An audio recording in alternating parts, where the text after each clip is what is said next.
Hello and welcome to Nightmare Lullabies.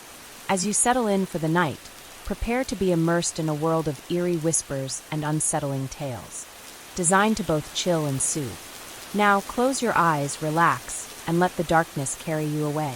And if these nightly tales captivate you, feel free to join our community for more whispered secrets. Oliver had been excited about his new job at Westford & Company.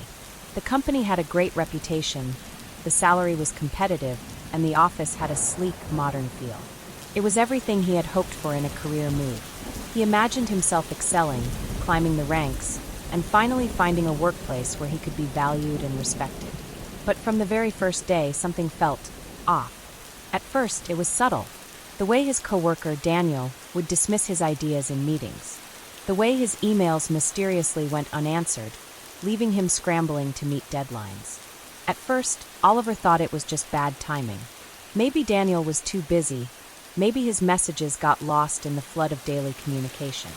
But then came the forced smiles, the whispers that stopped the moment he entered the break room, the sidelong glances exchanged between team members whenever he spoke. Oliver tried to shake off the feeling. Maybe he was overthinking things. Maybe he just needed time to fit in. After all, joining a new company always came with a period of adjustment. He reasoned that once they saw his dedication, his hard work, they would come around. But as the weeks passed, the tension grew unbearable. Every task he completed was met with nitpicking. His work was always almost right, but somehow never quite good enough. His manager, Lydia, never directly criticized him, but her tone would shift, her words laced with carefully measured condescension. If he stayed late to finish a project, Daniel would make a sarcastic remark. Burning the midnight oil again? Trying to make us look bad. If he left on time, he'd overhear a muttered comment. Guess some of us don't take our work seriously. The worst part, no one defended him. Lydia, a passive leader who avoided conflict at all costs, simply nodded along with whatever Daniel said. Oliver quickly realized that Daniel was more than just another employee. He was a fixture in the company. He had influence. He had power. And he had decided that Oliver wasn't welcome. It didn't take long before Oliver started dreading work. His once sharp enthusiasm dulled into exhaustion. He barely spoke in meetings anymore, afraid of another snide remark. The stress followed him home, creeping into his thoughts late at night. How did it get this bad? He tried to document incidents. Every passive-aggressive remark, every ignored email, every instance of sabotage, he wrote them all down. But what would he do with them? HR had a reputation for sweeping things under the rug, dismissing toxic behavior as personality conflicts. Would they even listen? Would speaking up make things worse? Then, one evening, Oliver received an email meant for someone else. It was from Daniel, sent to Lydia. The subject line? Oliver's incompetence. Attached was a list of exaggerated mistakes, half-truths, and outright lies, painting Oliver as the weakest link in the team. His stomach dropped. They were planning something. As the days passed, Oliver became hyper-aware of his every move. He reread every email before sending it, double-checked every report for errors, and hesitated before speaking in meetings. He felt like he was under constant surveillance. It wasn't paranoia. He could see the way Daniel smirked when Oliver hesitated, the way Lydia subtly nodded whenever Daniel spoke against him. They were baiting him, waiting for him to make a mistake, waiting for him to react. The anxiety seeped into his personal life. He found himself snapping at his friends, unable to focus during dinner conversations. Sleep became elusive. Each morning, as he stood in front of the mirror, he barely recognized the person staring back. How long could he keep this up?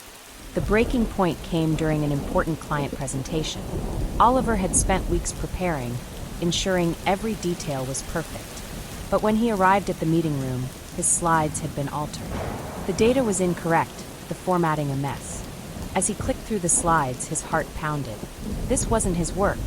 Daniel leaned back in his chair, arms crossed, an amused glint in his eyes. Lydia's lips pressed into a thin line. Oliver, she said slowly, this is unacceptable. Did you even review your materials? Oliver opened his mouth to defend himself, but what could he say? The damage had already been done. The client, unimpressed, ended the meeting early.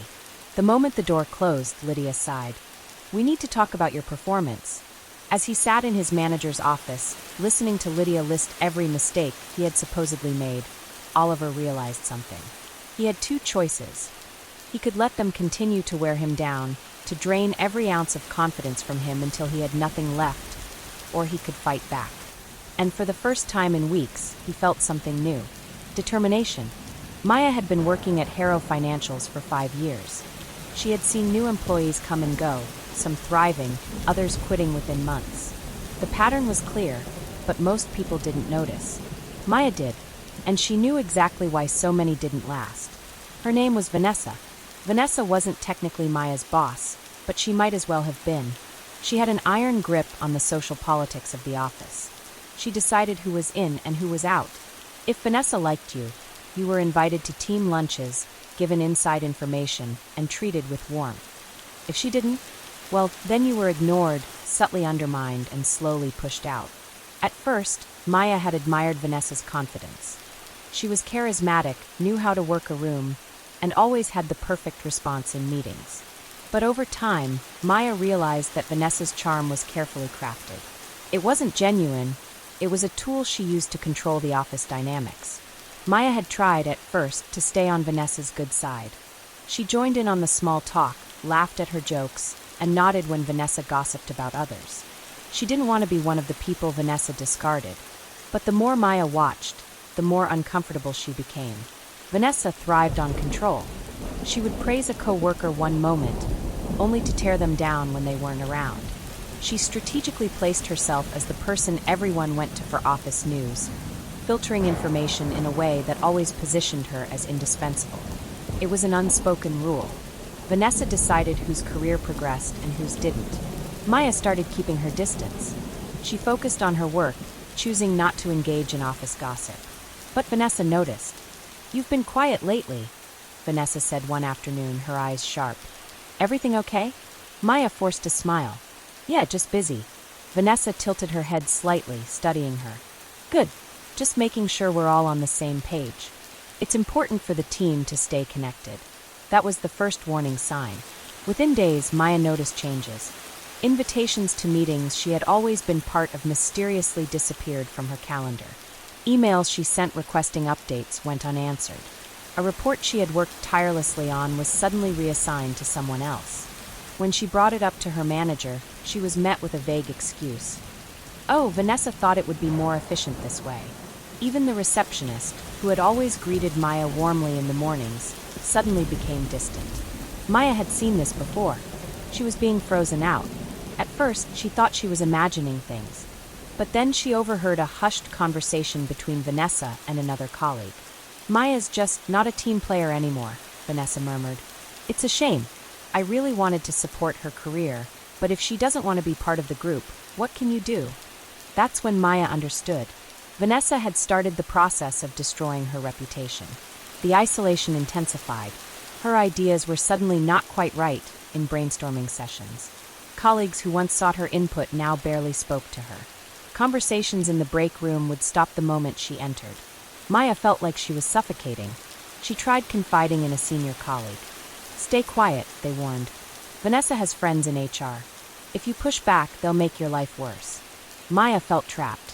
She had worked hard to get where she was. Should she fight back and risk her career?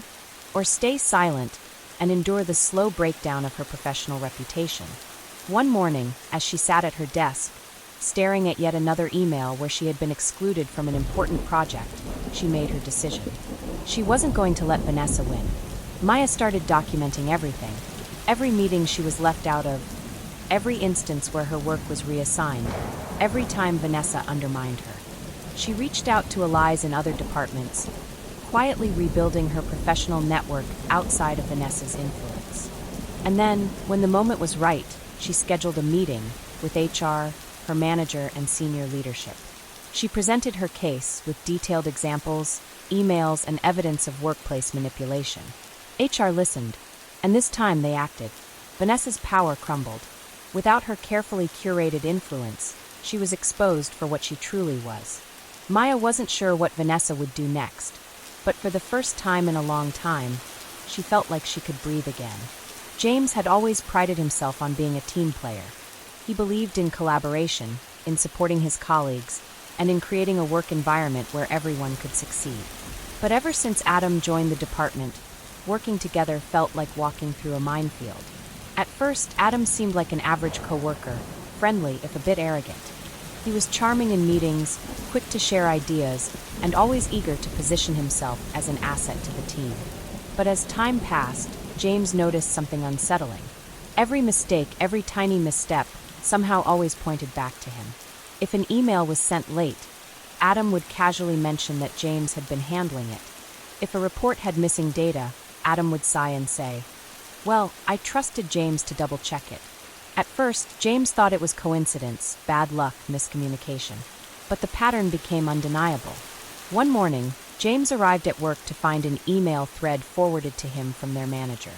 It was a discussion about an upcoming client presentation.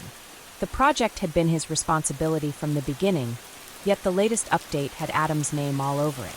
His contributions? Missing.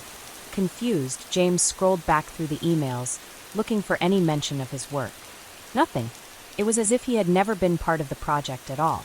When he confronted Adam about it later that day, Adam laughed. "Oh man, don't take it personally. I just streamlined a few things. Figured you were busy, so I handled it. No big deal." But it was a big deal. James had worked on that project for weeks. He had crafted the presentation, analyzed the data, and refined the key points. Now, Adam was standing in the spotlight, taking full credit. The situation only worsened from there. James started noticing strange discrepancies in his work. Files he had carefully prepared would mysteriously be altered before reaching their manager's desk. "James, this doesn't match what we discussed," his boss would say, frowning at a spreadsheet filled with errors that James knew hadn't been there when he last saved the file. James double-checked everything. He saved backup copies of reports, forwarded himself email chains, and even kept notes on his daily work. Still, Adam always found a way to make it seem like James was the problem. One afternoon, their manager called James into her office. "We need to talk about your performance," she said, her expression unreadable. James felt his stomach sink. "What do you mean?" She sighed, flipping through a file on her desk. "There have been concerns raised about missed deadlines, incomplete work, and lack of attention to detail. I know you're capable, James, but I need to see improvement." James was stunned. Look, I don't know what's going on between you and Adam, but I need the team to function smoothly. Fix this." That was when James realized Adam wasn't just trying to take credit for his work. He was actively sabotaging him. James had two choices. He could stay quiet, let Adam continue to manipulate the situation, and hope that his true abilities would eventually shine through. Or he could fight back. He chose the latter. James started documenting everything. He saved every version of his files in multiple locations. He forwarded key emails to himself at the end of each day. He took careful notes of conversations, noting dates, times, and exactly what had been said. And when the next big project came along, he took things one step further. During a crucial team meeting, Adam once again positioned himself as the primary contributor. He spoke confidently, highlighting the hard work he had put into the latest client proposal. But this time, James was ready. He calmly pulled up his notes and emails, showing the entire team the original drafts, the ones with his work. He pointed out the timestamps, proving that Adam had made last-minute changes to manipulate the outcome. Silence filled the room. Their manager's expression darkened. "Adam, do you have an explanation for this?" Adam stammered, trying to backpedal, but the damage was done. By the end of the meeting, it was clear to everyone what had been happening. Adam had been exposed. James wasn't sure what Adam's next move would be, but one thing was certain. He would never let himself be sabotaged again. Nina had always considered herself a positive person. She thrived in collaborative environments, loved solving problems, and had always been the kind of person who encouraged her colleagues when morale was low. But that was before she met Claudia. Claudia had been in the department for years, and everyone knew her as a lot to handle. She never did outright mean things. She wasn't aggressive or cruel, but she had a way of draining the life out of everything around her. At first, Nina didn't think much of it. Everyone has bad days. Everyone complains now and then. But Claudia was different. "Ugh, I don't know how we're going to finish this," she'd sigh, even though the deadline was weeks away. Management doesn't really care about us. We're just numbers to them, she'd say, shaking her head. What's the point? They'll just make us redo everything anyway, she'd grumble when someone suggested a new idea. Nina found herself spending more and more time listening to Claudia's complaints. At first, she thought she was helping. Maybe if Claudia had someone to vent to, she'd feel better. Maybe she just needed support. But weeks passed, and Nina started to realize something deeply unsettling. Claudia didn't want solutions. She thrived on negativity. She loved finding flaws in plans, picking apart ideas, and drowning out enthusiasm with her endless sighs and eye rolls.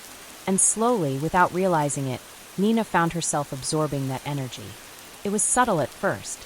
She'd catch herself agreeing with Claudia in meetings, nodding when she complained about management, feeling the weight of every project before it even began. She didn't notice that she had stopped suggesting ideas, stopped volunteering for projects, stopped feeling excited about work. Then one day, as Claudia launched into another rant about how nothing ever changes around here, Nina realized something terrifying. She was starting to believe it. She caught herself before she could say something negative. Instead, she excused herself and walked to the break room. She took a deep breath, staring at her reflection in the glass of the coffee machine.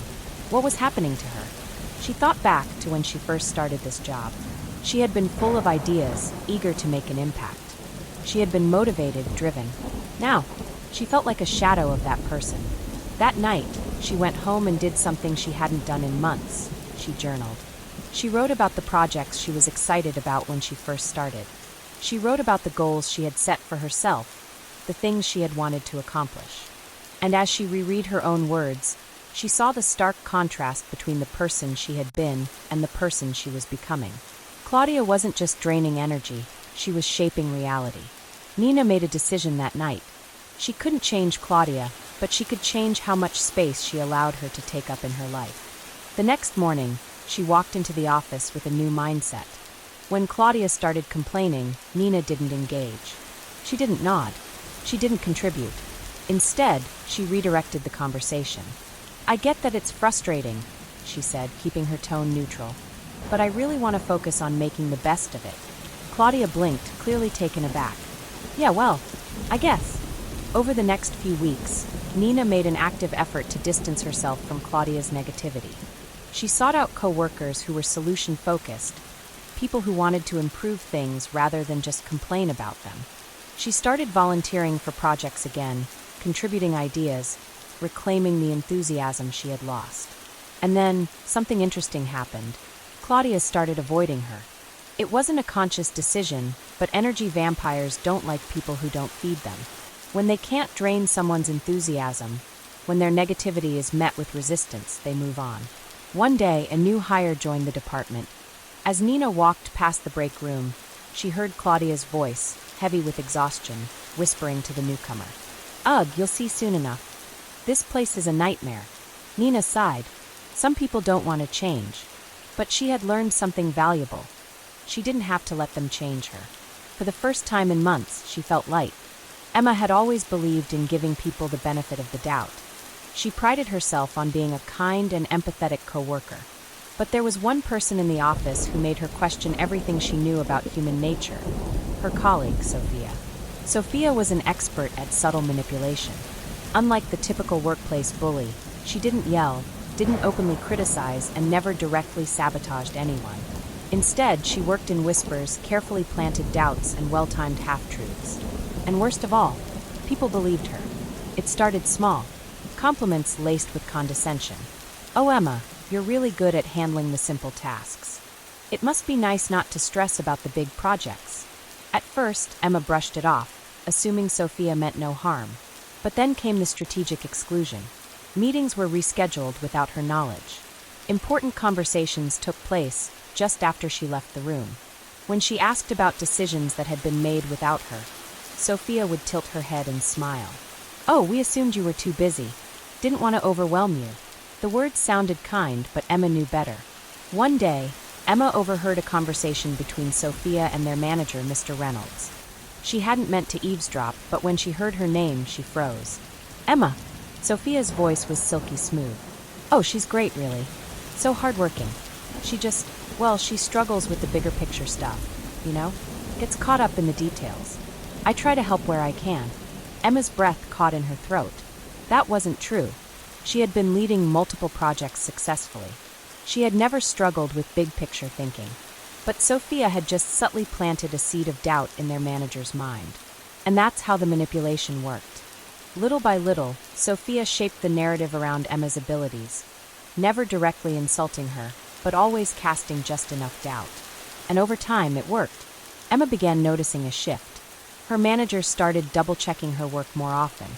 When she pitched ideas, they were met with lukewarm responses. Something had changed. One afternoon, she confronted Sophia about it. "Hey, I feel like you've been misrepresenting my work to Mr. Reynolds." Sophia gasped, looking genuinely hurt. "Oh my gosh, Emma. I would never do that. If anything, I've been your biggest supporter. I even told him how hardworking you are. Are you sure you're not just overthinking this?" Emma felt a wave of confusion. Was she overreacting? No. She knew what she had heard. But the way Sophia spoke made her doubt herself. This was another of Sophia's tactics, gaslighting, making Emma question her own experiences, making her feel like the problem was in her head. And the worst part, it was working. Emma started second-guessing herself. She hesitated before speaking up in meetings, afraid of saying the wrong thing. She found herself rewriting emails multiple times, worried about how they might be perceived. Slowly, her confidence eroded. The final straw came when Emma was passed over for a promotion she had worked tirelessly for. The role went to someone else, someone with less experience, less involvement in the company's biggest projects. When she asked Mr. Reynolds why she hadn't been chosen, his response made her stomach drop. "Emma, you're incredibly detail-oriented and hardworking, but leadership requires more than just task execution. We need someone with strong strategic thinking." Emma felt like the air had been sucked from the room. Sophia had done it. She had successfully shaped Emma's reputation into something false, something limiting. That night, Emma sat at home, staring at her laptop, debating whether to quit. Would it even be worth fighting back? Would anyone believe her? Sophia had played her game so well, twisting the truth just enough that no one saw her as the villain. But then, something inside Emma shifted. She was done being the victim. Emma decided to reclaim her narrative. The next day, she scheduled a meeting with Mr. Reynolds. But instead of letting her emotions take over, she came prepared. She presented documented evidence of her contributions, emails that showcased her strategic input, and direct examples of how she had led projects successfully. "I understand that Sophia has given you feedback about my performance," Emma said calmly. "But I want to make sure you have the full picture. I've taken on leadership roles in multiple projects, and I'd love the opportunity to prove that my skills extend beyond detail work. If there are specific areas you think I need to improve, I'd like to work on them directly." Mr. Reynolds was taken aback. "Emma, I appreciate you coming forward with this. I had no idea you felt this way. Let's revisit your career plan and ensure you're positioned for future leadership opportunities."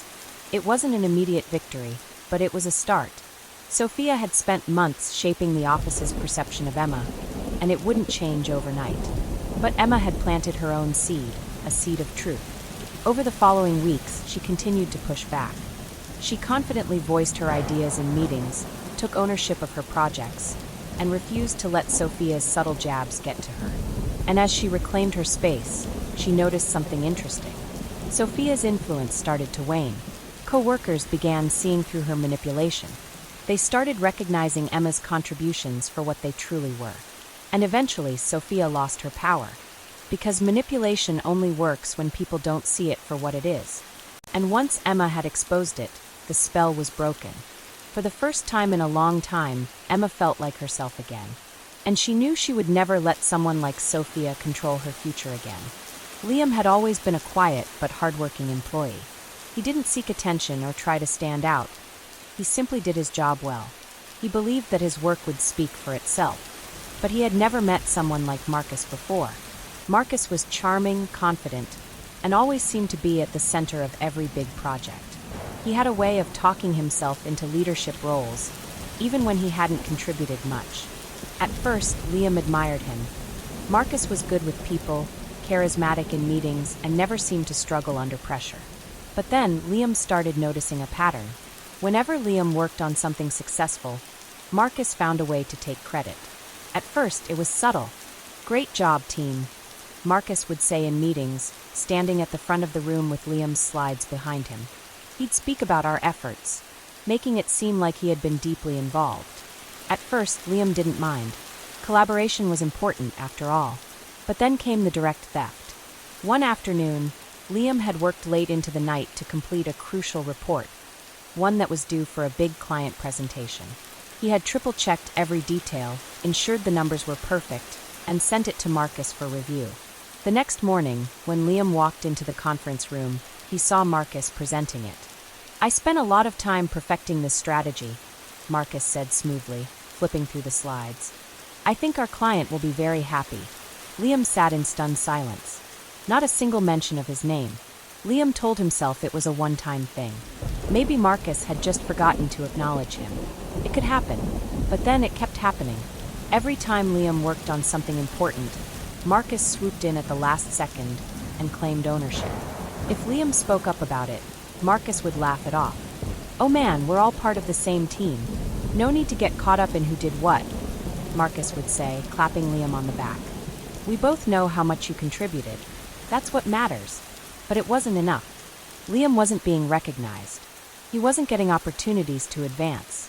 Every accomplishment was being absorbed by Marcus, leaving him stuck in the shadows. One day, Liam overheard Marcus speaking to their manager. "I think I should be considered for the promotion," Marcus said confidently. "After all, I've led multiple successful projects this year." Liam clenched his fists. Marcus hadn't led those projects. He had stolen them. That night, Liam went home and started compiling evidence. Every email, every version of his work, every instance where Marcus had claimed something that wasn't his.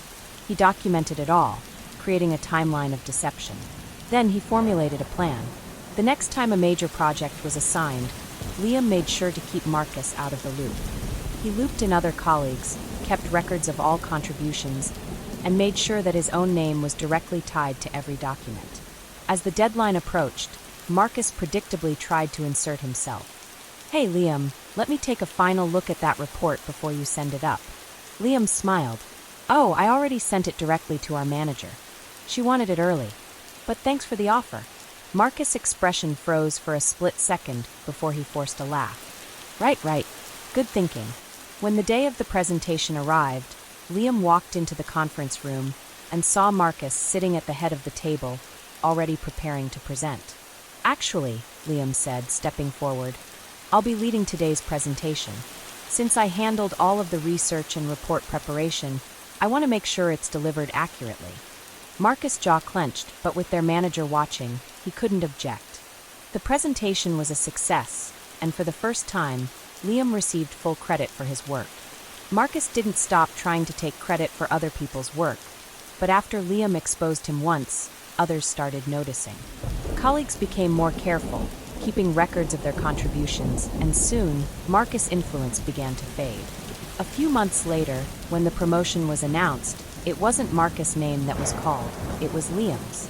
As he walked past Marcus' desk, Liam felt a quiet satisfaction. Hard work should be recognized. And for the first time in a long time, his finally was. Amelia had always believed that hard work and integrity would get her ahead in the workplace. She wasn't interested in playing office politics. She just wanted to do her job well and be recognized for it. But at Thompson and Lane, playing fair didn't mean winning. And no one knew that better than Patrick. Patrick had been with the company for years. He wasn't the most skilled employee nor the most productive, but he had one unbeatable advantage. He understood the unspoken rules of office politics better than anyone. He knew which managers to flatter, which employees to undermine, and exactly how to position himself for success. At first, Amelia thought Patrick was just overly friendly. He made an effort to chat with everyone, always seemed to know the latest office gossip, and was quick to offer helpful advice. But as she observed him more closely, she realized that everything Patrick did was calculated. One day, Amelia noticed something strange. Every time she spoke in meetings, Patrick would subtly reframe her ideas as his own. If she suggested an improvement, Patrick would say, "That's interesting, Amelia. I was actually thinking something similar." before launching into an expanded version of her idea. If she expressed a concern about a project, Patrick would nod thoughtfully and then later mention to their manager.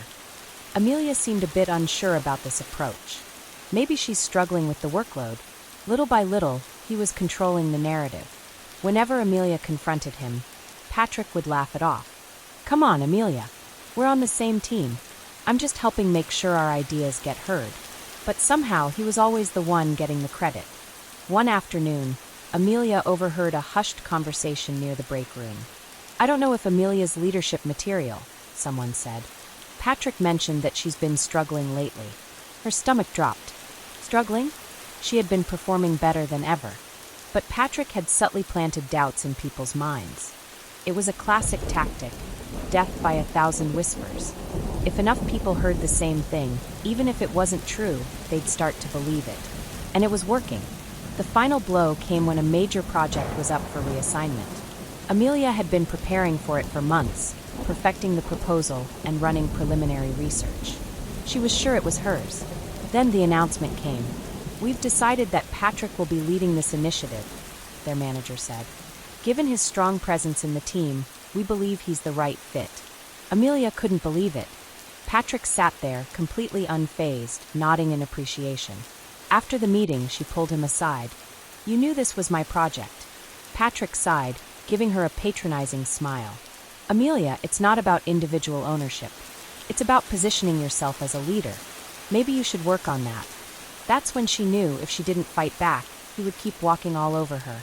Amelia spent the next few weeks observing Patrick as closely as he had observed her. She took note of how he manipulated situations, the patterns of his flattery, the way he made sure to always be seen talking to the right people. And then she built her strategy. She started networking strategically, building alliances with people Patrick had overlooked. Instead of letting him dictate her reputation, she took control of her own narrative, making sure her accomplishments were clearly documented and shared with leadership. She stopped letting him reframe her ideas in meetings. Whenever he tried to take credit, she would say smoothly, "Yes, as I mentioned earlier, this approach could be really effective," forcing him to acknowledge her contributions. And then she planted a seed of doubt, just like he had done to her. During an informal conversation with their manager, she casually said, "Patrick seems to be stretched pretty thin. I know he's taken on a lot lately. I'd be happy to step in if needed." She didn't lie. She just let the seed grow. A month later, another major project became available. Patrick expected it to be his. But this time, the decision was different. "Amelia, we'd like you to take the lead on this," their manager said. "We've been really impressed with how you've handled challenges lately." Patrick's expression didn't change, but Amelia saw the flicker of realization in his eyes. She had beaten him at his own game. Because office politics only work when the other person doesn't know how to play. And now, she did. Dylan had always been the type to avoid conflict. He believed in professionalism, teamwork, and mutual respect. But his patience was tested the moment he started working with Heather. Heather had been with the company for a few years, and while she wasn't particularly good at her job, she had mastered one skill: playing the victim. Every mistake she made, someone else's fault. Every missed deadline, because she wasn't given enough support. Every piece of constructive feedback, a personal attack. At first, Dylan didn't think much of it. Every office has people who struggle with accountability. But over time, he realized that Heather wasn't just avoiding blame, she was weaponizing sympathy. It started small. Heather would show up late to meetings and sigh dramatically. "Sorry guys, I was up all night finishing my last project. I'm just so overwhelmed." When she was assigned tasks, she'd immediately begin preparing her excuses. "I'll try my best, but just so you know, I've been dealing with a lot lately." And when things inevitably went wrong, Heather made sure everyone knew she was the real victim. "I asked Dylan for help, but I guess he was too busy. I feel like no one supports me." Dylan had, in fact, never been asked for help. But that didn't matter. The seed of doubt had been planted. Heather wasn't aggressive like some toxic colleagues. She didn't openly undermine others or take credit for work she didn't do. Instead, she manipulated emotions. Dylan started noticing a shift. People began walking on eggshells around her, afraid that any feedback would be misinterpreted as cruelty. When she was held accountable, she'd tear up in meetings saying, "I feel like no one here cares about how hard I try." When deadlines approached, she'd send vague emails about how stressful things had been, subtly setting up her excuses before she even failed. And worst of all, it worked. One afternoon, Dylan overheard their manager speaking to another colleague. "I know Heather struggles with deadlines, but I don't want to be too harsh on her. She's been going through a lot." Heather had successfully convinced leadership that her failures weren't her responsibility. The final straw came when Dylan was placed on a high-priority project. He worked tirelessly, ensuring that everything was perfect. But Heather had also been assigned a role in the project. A week before the deadline, she sent an email to their manager. "Hey, just a heads up, this project has been really tough for me. I don't know if I'll be able to meet the deadline, but I promise I'm trying." Dylan immediately knew what she was doing. She was setting up her excuse before failing. And sure enough, on the day of submission, Heather's portion was unfinished. The team scrambled to cover for her. Dylan worked late into the night fixing her mistakes, ensuring that the project wouldn't fail. But when their manager reviewed the work, Heather sighed and said, "I did my best, but I just didn't get the support I needed. I was really struggling." And instead of reprimanding her, their manager said, "Don't worry, Heather. We understand." Dylan sat in silence, feeling the frustration build. She had done it again. That night, Dylan realized something. Heather was never going to stop. As long as people let her escape accountability, she would continue blaming others. And if he didn't take control of the situation, she would eventually drag him down with her. So Dylan changed his approach. The next time Heather tried to frame him for her mistakes, he responded differently. "Actually, Heather, I never received that request from you. If you'd like to resend the email, I'd be happy to take a look." He said it calmly, professionally, but in front of the entire team. Heather blinked. "Oh, I must have forgotten to send it." A few days later, when she tried to say she didn't have the resources to complete an assignment, Dylan responded, "I can forward you the emails where we discussed all of the resources we have available. Let me know what else you need." The rest of the team started noticing the pattern. Heather's excuses no longer went unchallenged. It took weeks, but eventually the tide turned. Heather's go-to excuses no longer worked. People started holding her accountable. The sympathy she had relied on began to fade. And for the first time, her failures were seen for what they truly were, her own responsibility. Dylan didn't celebrate. He didn't need to. He had reclaimed his reputation. Heather would likely never change. But now she couldn't drag him down with her. And that, in itself, was a victory. Ava had always believed in keeping her personal and professional lives separate. She wasn't one to engage in office drama, and she made a conscious effort to avoid unnecessary conflict. But in her workplace, avoiding drama was impossible. Because in that office, there was one person who made sure gossip ruled everything. Her name was Lauren. Lauren had a unique talent. She always knew things. Things about people's personal lives, their problems, their mistakes. She never worked particularly hard, never seemed overly concerned with deadlines, but she always knew what was happening behind the scenes.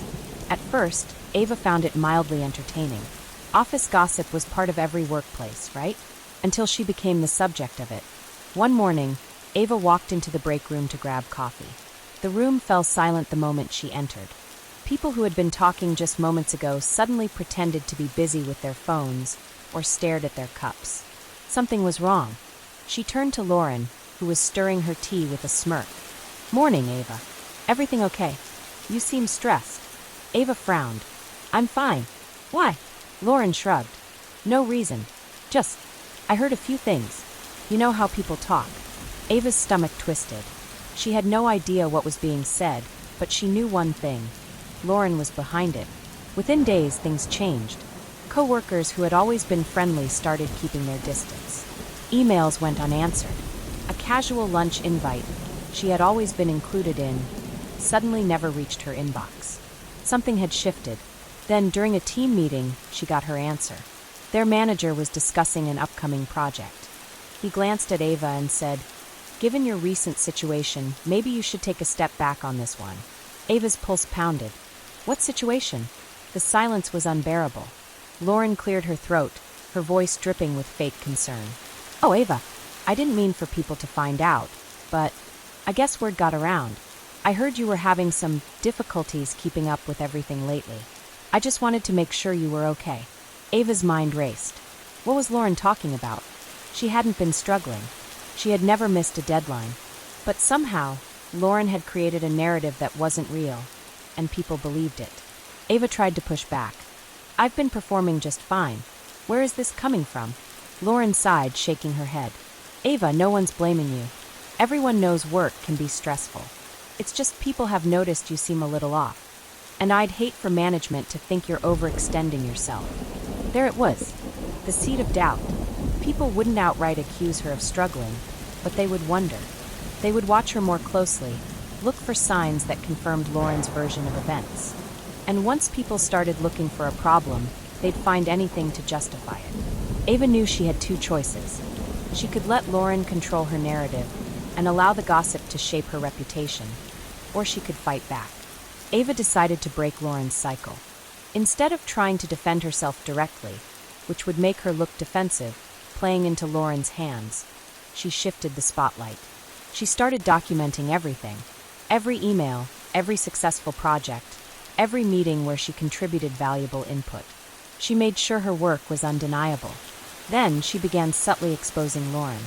When someone mentioned something they had heard about Ava, she responded casually. That's strange. I wonder where that came from. I haven't noticed any issues. Then she'd redirect the conversation back to work. She never named Lauren directly. Instead, she let people connect the dots. A month later, the gossip finally backfired. Lauren had been whispering about a different coworker, spreading half-truths like she always did. But this time, she got caught. She had accused a team member of failing to meet a deadline, but the coworker had receipts. They forwarded the email chain showing that they had actually completed the task early. And suddenly, people started realizing how often Lauren was at the center of these rumors. The shift was instant. Gossip was fun when it was harmless. But now, people saw it for what it was: manipulation. And once someone like Lauren lost credibility, she lost everything. Ava never confronted Lauren directly. She didn't have to. She just kept showing up, doing her job, and letting reality speak louder than the lies. Lauren never fully stopped gossiping, but her influence faded. People stopped taking her seriously, and eventually, her whispers disappeared into the background. Because no matter how powerful gossip may seem, truth always wins. And for the first time in a long time, Ava could finally breathe. David had always been known for his patience. He prided himself on his ability to keep a level head, no matter how difficult the situation. But nothing tested his patience more than working with Eleanor. Eleanor was not an obvious problem. She wasn't openly rude, didn't yell or insult people outright. If anything, she seemed polite and professional.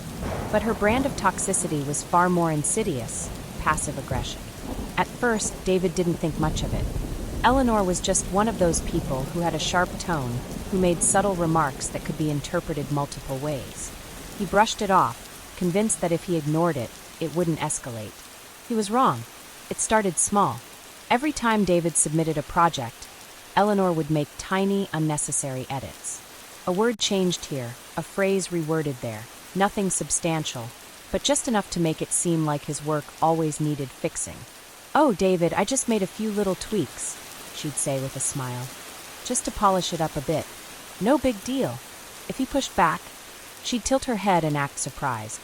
"I'm just trying to help," she'd say sweetly. "I thought you'd appreciate it." And if he let it go, it kept happening. Eleanor never directly insulted anyone. Instead, she used politeness as a weapon. She'd say things like, "Oh, David, that's an interesting idea. I mean, it's a bit unconventional, but let's see if it works. I know you've been trying really hard, and that's what matters. Don't worry, David. I'll take care of it. I know this must be a lot for you." Each phrase seemed harmless, but over time, they chipped away at his confidence. They planted doubt, not just in him, but in their colleagues too. Was David actually struggling? Was he not as capable as they thought? David started noticing that his work was being reassigned. Projects that he had been responsible for were suddenly handed off to Eleanor because she had more experience. In meetings, she'd nod along to his ideas, only to rephrase them slightly and present them as her own. And if David tried to confront her? "Oh my gosh, David, I'm so sorry you feel that way. I didn't mean to upset you. Maybe you're just overthinking things. She always had an excuse. Always a reason why it wasn't her fault. Always a way to turn the situation around and make him look like the unreasonable one. The breaking point came when David overheard Eleanor speaking to their manager. "David's doing well," she said sweetly. "But I do worry that he gets overwhelmed.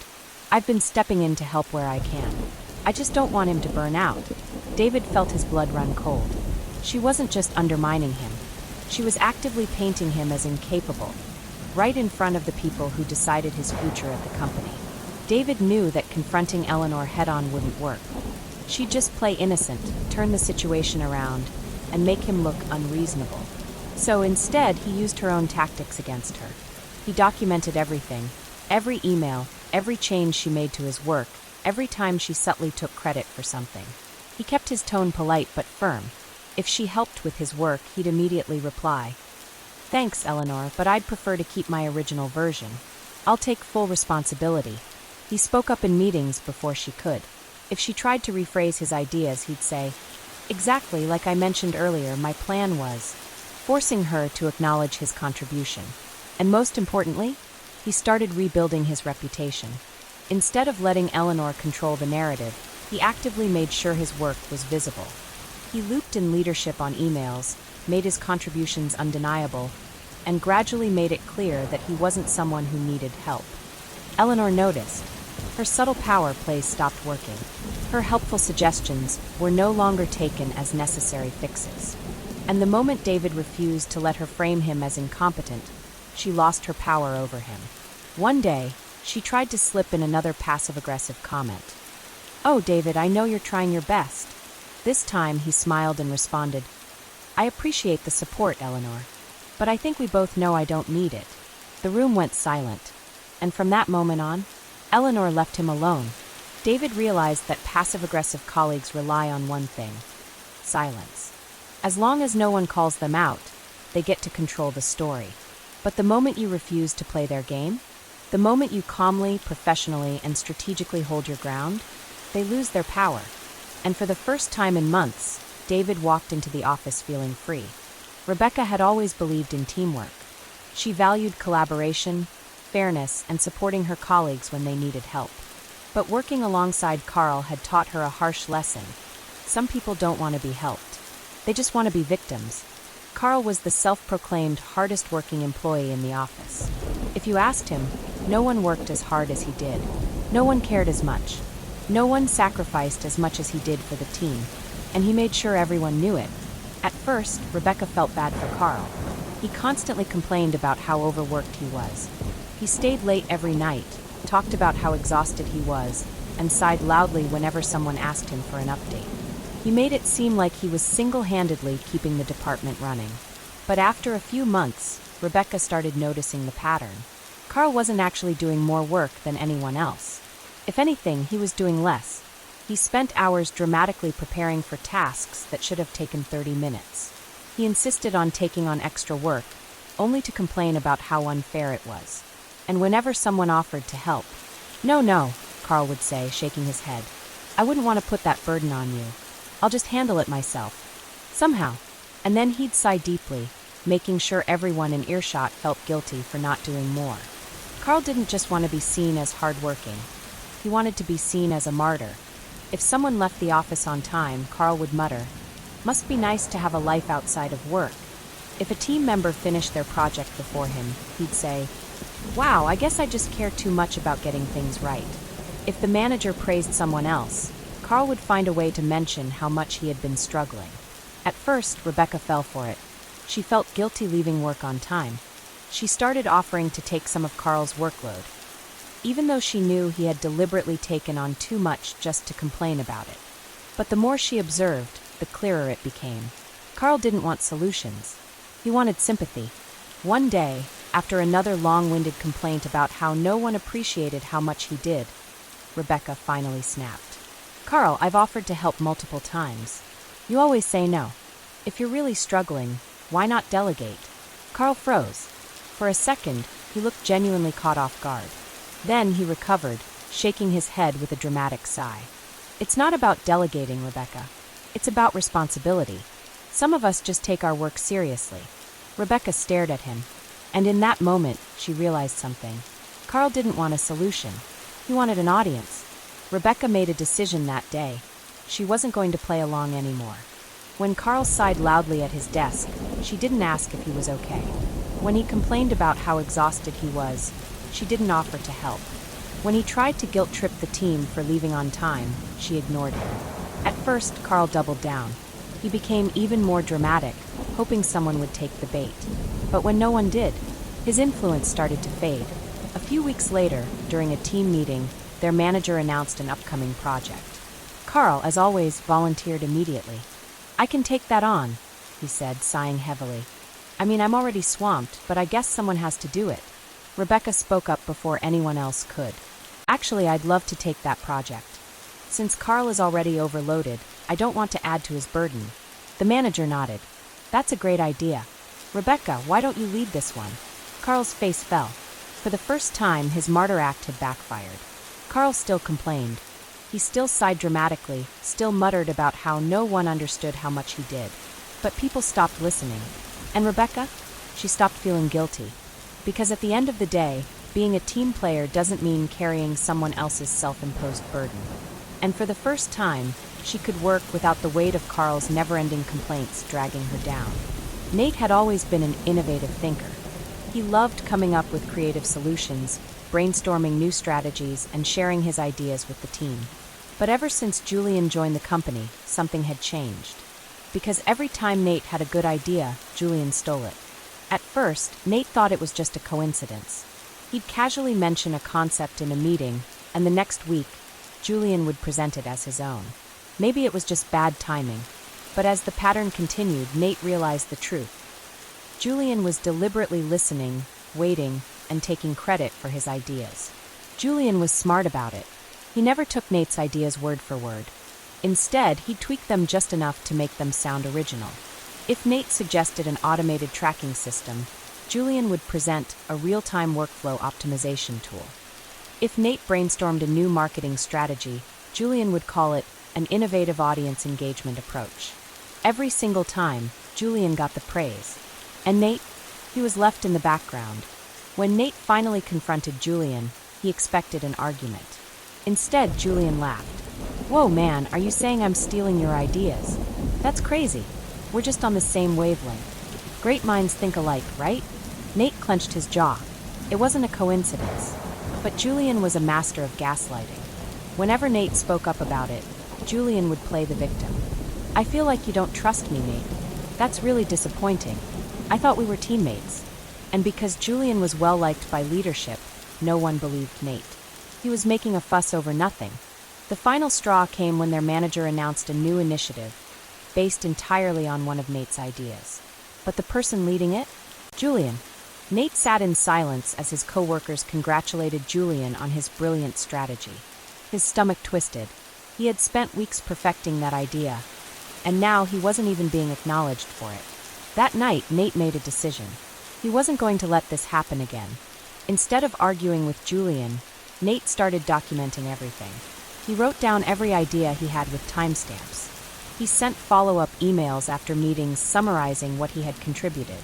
He looped in other colleagues whenever he discussed new concepts, making sure multiple people heard them firsthand. And then, when the next big project came around, he made his move. During a brainstorming session, Nate introduced a fresh idea. He kept his delivery calm, confident, and precise. "I think we should implement an integrated client feedback loop. It'll help us refine our products in real time. I'll draft up a proposal and send it to the team by the end of the day." Julian nodded. "Yeah, that's interesting. I might expand on that and—" "Actually," Nate cut in smoothly, "I've already mapped out the structure. I'll present it to the team next week." For the first time, Julian looked caught off guard. And when Nate followed through, presenting his idea with detailed research, pre-approved notes from leadership, and full transparency, Julian had nowhere to go. The project moved forward, and for the first time, Nate got the recognition he deserved. Julian tried to salvage his reputation. He still attempted to piggyback on Nate's ideas, but now, the team was watching. Nate had taken back control. Because in the end, idea thieves thrive in secrecy. But when you shine a light on them, they disappear. For months, Nate, Rebecca, David, Ava, and the others had endured the relentless stress of working alongside toxic colleagues. They had faced manipulation, credit theft, sabotage, gossip, and gaslighting. Each of them had tried, in their own way, to push back against the negativity, to reclaim their work and their reputation. But despite their small victories, the toxic culture at the company wasn't changing.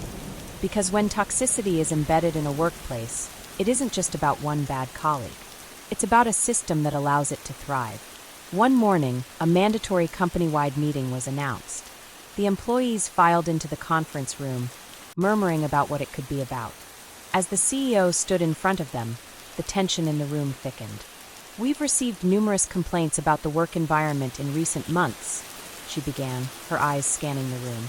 "And after conducting an internal review, we've found that several patterns of unprofessional behavior have been harming morale and productivity." A ripple of unease spread across the room. And then the bomb dropped. Multiple employees had come forward with documentation. Emails, recorded conversations, patterns of behavior. Everything had been laid bare. By the end of the meeting, it was clear. Eleanor, the passive-aggressive saboteur, was put on performance review. Julian, the idea thief, was confronted directly by management and reassigned. Carl, the office martyr, was finally held accountable for the work he claimed to do but never completed. Lauren, the gossipmonger, was issued a formal warning and lost access to certain meetings. Vanessa, the master manipulator, was asked to step down from her leadership role. One by one, the toxic colleagues lost their power. And for the first time in years, the company took action to fix its culture. As weeks passed, the changes became obvious. Meetings were more productive without constant tension. Projects flowed more smoothly without sabotage. Employees felt safer speaking up, knowing they wouldn't be undermined. And for those who had fought so hard, Nate, Rebecca, David, and the others, it was finally time to breathe. They had survived a toxic workplace. But more importantly, they had learned that staying silent never fixes the problem. Because sometimes the only way to escape toxicity is to expose it, and in doing so, they hadn't just reclaimed their careers. They had reclaimed their peace.